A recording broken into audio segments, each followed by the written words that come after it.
we go. Okay. Hi, I'm Luna Ortega from the comp3132.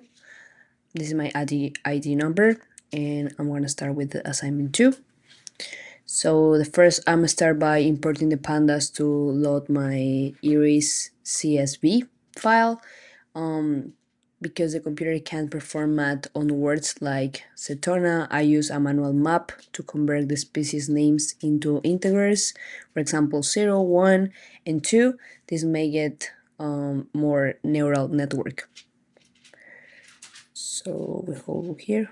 That's how I import all the documents with the data. I used to head to verify that the last column now shows numbers instead of text. Here we go down right here. So in the step 3, I separate the data. I use @ilog to grab the first 4 columns and call them X. One thing you can think about it is think of X as the boxing drills. I do that example, it helped me for I can understand I can understand this assignment for my own way. The boxing drills we practice and Y as the goal of the fight. So that's how you can understand what is the X purpose and the Y purpose as well. Same thing here, we do the mapping. First 5 rows. Now we use the head here. You can see the data. Here in the values, the ilog I mentioned before. 5 elements. Good. Now in this part here, I use train test split to divide the data. I keep the 80% for training so the model can learn, and the 20% of testing to see how it's performed on new data. I use random state 1, 2, 3, so the results are consistent every time I run the code. Good. And the confirmation is the lengths are 120 and 30, which is exactly the 80% and 20 split we need. We keep going down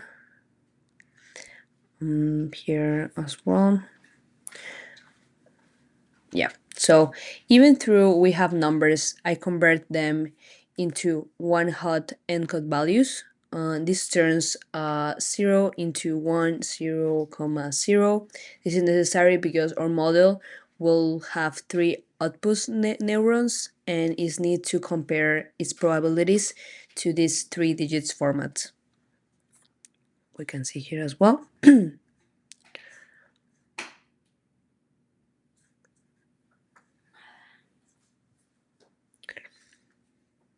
Here, one thing we can see here is I built a sequential model with 2 Heinz layer of 100 neurons each. I use the ReLU activation function.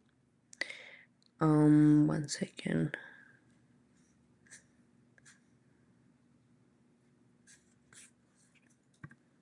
Perfect. Yeah. So I use the ReLU activation function to help the model learn complex parents.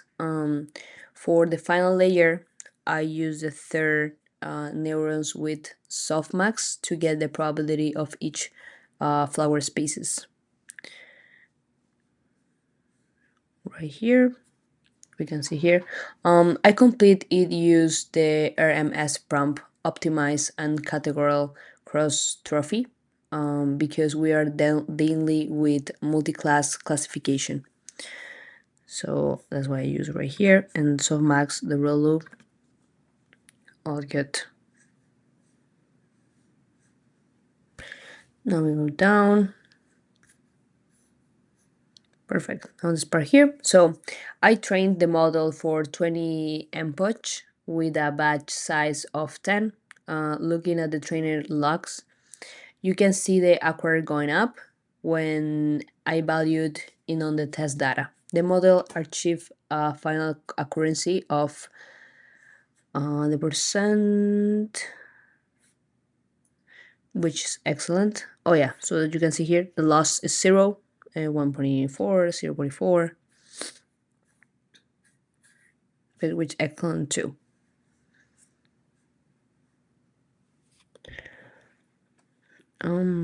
Right here.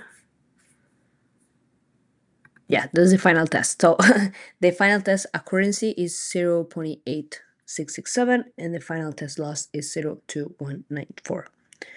That's the result for this as well. Now we go down for question number 9.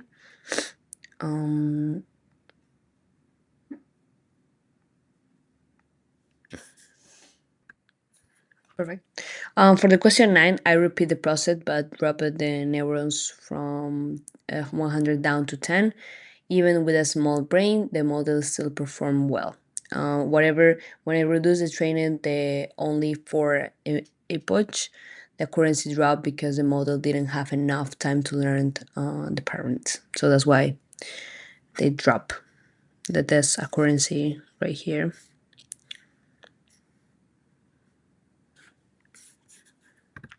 Perfect. We're gonna pass to the part of the question 10. So I write my answers too in the comments, but I'm gonna explain as well. So first, the impact of the layers and unit at the brain power. Too many can lead to overlifting. Too few can lead to underlifting. Okay, that's something we need to know. For example, about detecting overlifting, you need to know we detected when the training accuracy is much higher than the test accuracy. The model is just memorizing. That's something you need to know. And other really important point is reducing it. We can reduce it by simplify the model using dropout or getting more data. That's other way too. Other one as well. Perfect. This is other type of examples too. About the hyperparameter experiments optimizer. For example, here switching to Adam makes trainer smoother. In this case, the layers adding deep helps with complex data, but might be overkill for Iris. Okay, this is one example we can see here. Other hiding units is means more neurons give the model more memory, but increase the risk of overfitting. That is epoch, sorry. More study time, 100 epoch, help accuracy, but watch out of memorization. Also something you need to know. And we're gonna finish with the batch side. It's a large batch 32 makes train stable but updates the weight less often. Okay, and we can see all the here, so you can check my code as well. I use Relo, I use softmax, and I'm gonna finish with my conclusion. In this case, on my position, that what I do every day. So just like in coaching, finding the right parameter is about balance. We want a model that is strong enough to learn the parameters but flexible enough to work on the new data it has never seen before. Thanks for watching. Bye bye.